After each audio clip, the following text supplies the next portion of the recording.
Panorama group, जो सोचता है वो करता है। नमस्कार, न्यूज हाट के खास प्रोग्राम सियासत में आप सभी दर्शकों का बहुत बहुत स्वागत है। मैं हूं करिश्मा और हमारे साथ मौजूद है न्यूज हाट के senior journalist Chandan Jha. Sir नमस्कार। नमस्कार करिश्मा।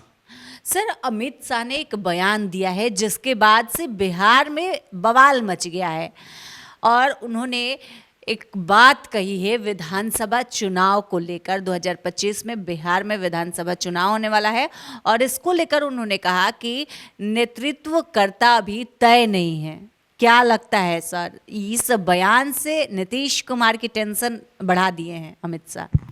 करिश्मा, अमित शाह ने सीधी सीधी बात यह नहीं कही है कि नीतीश कुमार के चेहरे पे लड़ेंगे नहीं लड़ेंगे क्या होगा। चूँकि एक कार्यक्रम में वह हिस्सा ले रहे थे तो उसी कार्यक्रम में पत्रकार ने सवाल किया उनसे बिहार को लेकर कि अगले साल बिहार में भी चुनाव होना है विधानसभा का, आप लोग का एजेंडा क्या होगा, क्या आप लोग अपनी तैयारी पूरी कर चुके हैं, आप लोग की रणनीति क्या होगी, प्राइम फेस कौन होगा, क्या नीतीश ही प्राइम फेस होंगे। उस पर उन्होंने जवाब दिया। बहुत मतलब एकदम कहे कि सीधी बात उन्होंने नहीं कही है।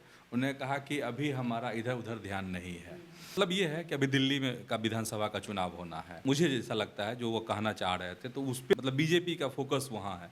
अमित शाह यह कह रहे थे और उनका इधर उधर मेरा ध्यान नहीं है अभी जो है हम। और बिहार के संदर्भ में उनका कहना था कि बहुत चिंतन करने की ज़रूरत नहीं है बिहार को लेकर। तो इस सब के मायने तो हैं, ये जो शब्द हैं कि बहुत चिंतन करने की ज़रूरत, मतलब एक कॉन्फिडेंस है बीजेपी को यहाँ पर।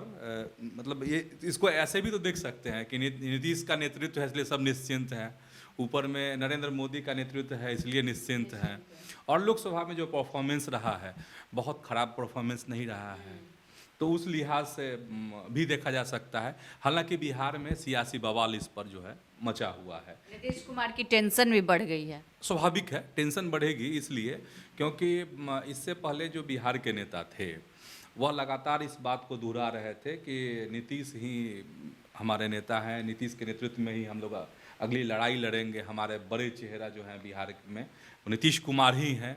और जिस तरीके से पिछले दिन डिनर पॉलिटिक्स कह सकते हैं उसको, दिल्ली में हुआ था संजय झा के घर पर, तो वो सब चीज़ें जो दिखी थी उससे लोग का मतलब ये कह रहे थे कि नहीं, जदयू मतलब नीतीश कुमार की जो पार्टी है वही बड़ा भाई बिहार में है एनडीए में। लेकिन जिस तरीके से अमित शाह ने जवाब दिया है घुमा के, सीधी बात उन्होंने नहीं कही है, उससे लगता है कि क्योंकि उस पत्रकार का सवाल भी था नीतीश कुमार ही फेस होंगे या फिर महाराष्ट्र वाला फार्मूला लागू होगा, तो कुछ नहीं बोले। हाँ नहीं, उन्होंने जवाब दिया। मतलब एक तरीके से कहे तो फटकार लगाई है, लेकिन बड़े सधे हुए शब्दों में कि महाराष्ट्र वाला फार्मूला लागू होगा बिहार में, क्या होगा। तो महाराष्ट्र का फार्मूला दर्शक जानते ही होंगे कि हाँ जो डिप्टी सीएम थे वह सीएम बन गए, जो सीएम थे वह डिप्टी बन गए, तो वहाँ का जो फार्मूला है। तो उन्होंने कहा कि देखिए इस तरह के जो सवाल हैं और इस तरह की जो बातें होती हैं उसका इस तरह के कार्यक्रम में जवाब नहीं दिया जा सकता, और इस तरह के कार्यक्रम में ये सब चीज़ें तय नहीं होती है। जो पार्लियामेंट्री बोर्ड है वो फैसला करता है, और मैं बीजेपी का एक अनुशासित कार्यकर्ता हूँ, मैं ऐसे ही कुछ नहीं बोल दूंगा। मतलब हमारी पार्टी का जो पार्लियामेंट्री बोर्ड है वो, फिर नीतीश जी की जो पार्टी है वो सब मिल के हम लोग फैसला लेंगे। इसकी चर्चा इसलिए हो रही है क्योंकि लगातार जो बीजेपी के नेता कह रहे थे कि नीतीश के नेतृत्व में ही लड़ेंगे, नीतीश ही चेहरा होंगे, इसलिए सवाल खड़ा हो रहा है कि आखिर अमित शाह चूँकि चाणक्य माने जाते हैं, और अमित शाह की गिनती एक ऐसे भाजपा के राष्ट्रीय अध्यक्ष के रूप में होती है जो एक बड़े सफल रहे हैं, तो इसलिए अमित शाह की बातों को लोग गौर करते हैं और उलझता है मामला तो अमित शाह के दरबार तक बात पहुंचती है, फिर मोदी के दरबार में बात पहुंचती है। तो बीजेपी में तो एक पावरफुल पिलर तो है ही अमित शाह, तो है कि आखिर इस तरह अमित शाह क्यों क्या कहना चाह रहे थे, क्योंकि बहुत सारे ऐसे शब्द हैं जिसके मायने बहुत रखेंगे आने वाले चुनाव में। तो हो सकता है कि इसको लेकर के क्योंकि एक राजनीति है अभी इंडिया गठबंधन में भी इस तरह की, बिहार के संदर्भ में हम कह रहे हैं करिश्मा, कि वहाँ भी इस तरह की रस्साकसी चल रही है और एनडीए में भी रस्साकसी चल रही है।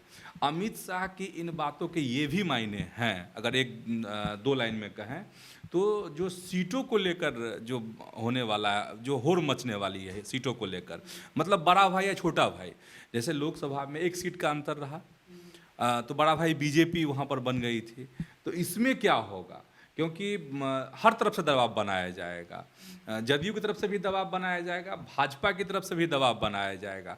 तो ये मुझे अभी लग रहा है जो फिलहाल चीज़ें हैं।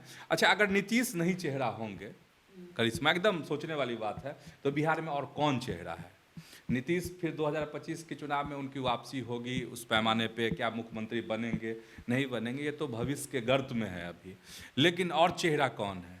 बात तो सही है ना कि नीतीश के टक्कर का चेहरा ना महागठबंधन में कोई है, ना भाजपा में कोई है, ना जदयू में कोई है, इसको तो कोई इनकार नहीं कर सकता है। तो ये मुझे लग रहा है कि सीटों को लेकर जो अभी से दबाव बनाने की कोशिश इंडिया गठबंधन में भी और एनडीए गठबंधन में भी।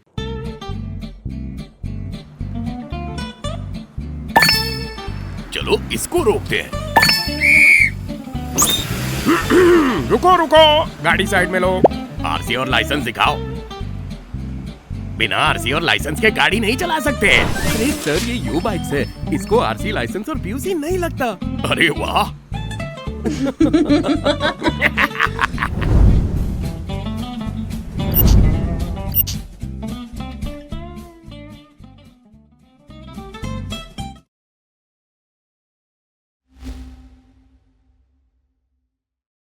खान सर का एक बयान आया है, उस बयान से क्या लगता है सर कि खान सर जल्दी राजनीति में आएंगे? खान सर ने एक न्यूज एजेंसी से बातचीत की है, हाँ इंटरव्यू है उनका, और उस पर चर्चा हो रही है क्योंकि खान सर को लेकर के, खान सर की अपनी एक बड़ी लोकप्रियता है, बिहार में तो है ही, प्रिय देश भर में लोग, हाँ, और जो प्रतियोगी परीक्षाओं की तैयारी करते हैं, कंपटीशन की तैयारी करते हैं, उनके बीच एक अलग तरह का क्रेज़ है। और पिछले दिन जो नॉर्मलाइजेशन को लेकर जो आंदोलन हुआ था पटना में खान सर की तबीयत बिगड़ गई थी, नहीं तो हॉस्पिटल में एडमिट हो गए थे, तो और बहुत आश्चर्य की बात है उनके स्वास्थ्य को लेकर के गांव में भी, अभी मैं गांव में था तो वहाँ जो तैयारी करते हैं प्रतियोगिता परीक्षाओं की, वो कुछ बच्चे हमसे बात कर रहे थे, कह रहे थे कि वास्तव में बहुत बीमार हैं क्या खान सर, आप तो पटना में रहते हैं, बताइए। यह भी पूछ रहे थे कि खान सर को सही में जेल में बंद कर दिया गया था क्या? तो मतलब खान सर की लोकप्रियता को लेकर मैं कह रहा कि कैसे घर घर तक वो पहुँचे हुए हैं। खैर, और उनकी जो एक तरफ लोकप्रियता है, एक तरफ समय समय पर यह चर्चा होती रहती है कि खान सर राजनीति में एंट्री ले सकते हैं। और इस बार जो आंदोलन चल रहा था जिसमें वो बीमार भी हुए और गिरफ्तारी की खबरें भी उड़ी, हालांकि बिहार की पुलिस जो है अपना ये दी, उस पर अपना पक्ष रखी थी कि क्या है, गिरफ्तार हुए थे कि नहीं हुए थे। चूँकि जब आंदोलन कोई भी चलता है तो तरह तरह की चर्चाएं भी शुरू होती है, जैसे गिरफ्तारी को लेके ही था कि गुरु रहमान को गिरफ्तार कर लिया गया, रहमान सर को गिरफ्तार कर लिया गया, इस तरह की अफवाहें उड़ी थी। तो उस समय एक और चर्चा चली थी, जो खान सर को देखिए, जिसको लोग पसंद करते हैं तो उनकी तो अपनी एक संख्या रहती ही है, नापसंद करने वाले की भी संख्या होती है। तो जो नापसंद कर रहे थे वो कहते हैं खान सर जो ये आंदोलन कर रहे हैं वह जो है राजनीति से प्रेरित है, वह एंट्री मारेंगे 2025 के विधानसभा चुनाव में। तो इसी को लेकर पत्रकार ने सवाल किया था खान सर से कि वाकई में क्या 2025 के चुनाव में आपकी दिलचस्पी है, रुचि है, आप राजनीति में जाएंगे? अवध ओझा भी इसी तरह के शिक्षक हैं और वह आम आदमी पार्टी ज्वाइन कर चुके हैं, पटपरगंज विधानसभा की सीट है दिल्ली में, वहाँ से वो चुनाव भी लड़ने वाले हैं। तो उसी को लेके सवाल किया था, तो उन्होंने कहा कि देखिए अवध ओझा जो हैं वो काफ़ी सीनियर टीचर हैं, इस तरह के जो पढ़े लिखे लोग हैं उनको राजनीति में मतलब आना चाहिए, एंट्री करनी चाहिए, यही सब बात वो कह रहे थे। इसके बाद अपने बारे में कहे कि देखिए 2024 में जब लोकसभा का चुनाव का दौर था उस समय में भी इस तरह के सवाल मुझसे हाँ पूछे जा रहे थे कि क्या खान सर राजनीति में एंट्री लेने जा रहे हैं, तो उस समय में भी मैंने इनकार किया था और मैं अभी कह रहा हूँ कि 2025 के विधानसभा चुनाव में जो बिहार में होने वाला है उसमें कोई दिलचस्पी नहीं है उनके पास। मतलब यह कह रहे थे कि उनके पास समय नहीं है, बच्चों को पढ़ाने से उनके पास फुर्सत ही नहीं है कि वह राजनीति में जाएंगे। लेकिन एक बात कही है, बहुत अच्छी बात कही है खान सर ने, कि जो स्टूडेंट्स का जो मुद्दा है उन सब चीज़ों को अब जो राजनीतिक पार्टियां हैं उनको अपने घोषणा पत्र में शामिल करना होगा। बड़ा मुद्दा उठा रहे हैं, वो बड़ी बात वह कह रहे हैं और कह रहे हैं कि कोई भी परीक्षा होती है तो प्रीलिम्स हो जाता है, ठीक है, और फिर मेंस होने में एक बड़ा गैप हो जाता है। तो इन सब चीज़ों को अब क्लियर करना पड़ेगा सभी पार्टियों को।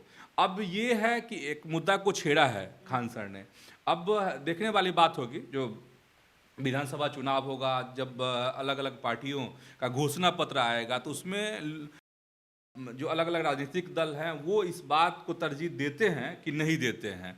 लेकिन एक बड़ा मुद्दा यहाँ खान सर ने उठाया है और सवाल करिश्मा का यही था कि क्या खान सर एंट्री लेंगे राजनीति में।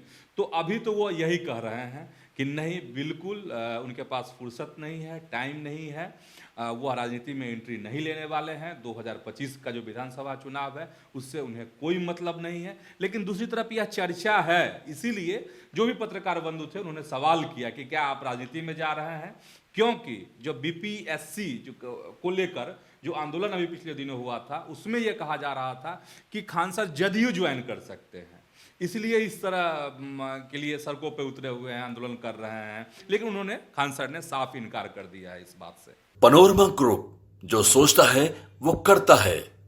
सर, प्रशांत किशोर की पार्टी से लगातार जो नेता हैं उनका मोह क्यों भंग हो रहा है? आखिर वो पार्टी को क्यों छोड़ रहे हैं? लगातार जो इस्तीफे का दौर है वो जारी है। हाँ, ये दो बड़े चेहरे थे, मोनाजिर हसन और देवेंद्र यादव, दो बड़े चेहरे थे। और जिस समय में ये लोग शामिल हुए थे उस समय लग रहा था नहीं कि हाँ, जनसुराज जो है, और जनसुराज की अपने तरीके से काम कर रही है। वही है कि जो राजनीति को बहुत समझते हैं, बिहार की सियासत को, उनका कहना है कि जनसुराज से एक बड़ी चूक हो गई। चूक यह हो गई कि उपचुनाव लड़ना। अगर उपचुनाव जनसुराज पार्टी नहीं लड़ी रहती बिहार में तो आज वही जलवा होता, वही चीज़ें दिखती जो पहले दिखा करती थी। हो सकता है कुछ, चूँकि इन्होंने देवेंद्र यादव और ये मोनाजिर हसन है, उन्होंने जो इस्तीफा दिया, मतलब एक कमेटी बनी है, 125 सदस्यीय कमेटी है, उस कमेटी के ये लोग सदस्य बनाए गए। तो दोनों ने जो देवेंद्र यादव ने तो कुछ नहीं कहा है, बस इस्तीफा दिया और परिहार्य कारणों जैसे शब्द का इस्तेमाल किया है। लेकिन मोनाजिर हसन ने कहा है कि वह जो है इसको छोड़ रहे हैं निजी कारणों से, लेकिन जो पार्टी है उसमें मजबूरी बस बने रहेंगे। तो ये जो मजबूरी शब्द है वो हाँ, कोर कमेटी जो 125 सदस्य शामिल है उसमें से, तो ये मजबूरी वाले जो शब्द का इस्तेमाल उन्होंने किया है उसको लेकर के लोग के कान खड़े हो गए हैं कि आखिर क्या है, हाँ क्या चल रहा है जनसुराज में। तो एक चीज़ है, मतलब खबर तो बता ही दिए, 2-3 दिनों से ये खबर चल रही थी कि देवेंद्र यादव और मोनाजिर हसन ने इस्तीफा दे दिया है कोर कमेटी से। अब ये है कि आखिर ये क्या है, क्यों इस तरह की चीज़ें हो रही हैं जनसुराज में। तो किसी न किसी बिंदु पर, किसी खास पॉइंट पे इन लोगों की सहमति नहीं होगी आपसी, इन्हीं सब वजहों से कहा जा रहा है कि ये है। लेकिन जो लोकप्रियता, इसको आप ढक लीजिए तो ढक सकते हैं, लेकिन बात तो सही है, जो लोकप्रियता उपचुनाव से पहले जनसुराज को लेकर था उसमें कहीं ना कहीं गिरावट आया है। और ये जनसुराज के लोग जो प्रशांत किशोर की टीम में काम कर रहे हैं वह भी आपस में इस मसले पर बात करते हैं और उन लोगों को भी एहसास है, मुझे लगता है प्रशांत किशोर को भी एहसास होगा कि ये चूक हो गई।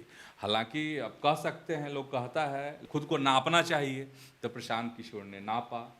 जिस तरीके से नहीं कह सकते हैं कि लोगों को लग रहा था कि एकदम से ये होगा, बदलाव होगा, ये होगा, ये, और कुछ बिंदु भी हो सकता है जो सामने तो अभी रखे नहीं हैं, मोनाजिर हसन और देवेंद्र यादव। तो मतभेद है सामने में, कुछ ना कुछ तो है जरूर बात। तो आज के इस वीडियो में बस इतना ही। आगे की खबरों के लिए आप हमारा चैनल न्यूज़ हाट को सब्सक्राइब कर ले। अगर फेसबुक पर देख रहे हैं तो पेज को लाइक करना ना भूलें। हमारी वेबसाइट है newsheart.com, उसे भी जरूर विजिट करें। धन्यवाद।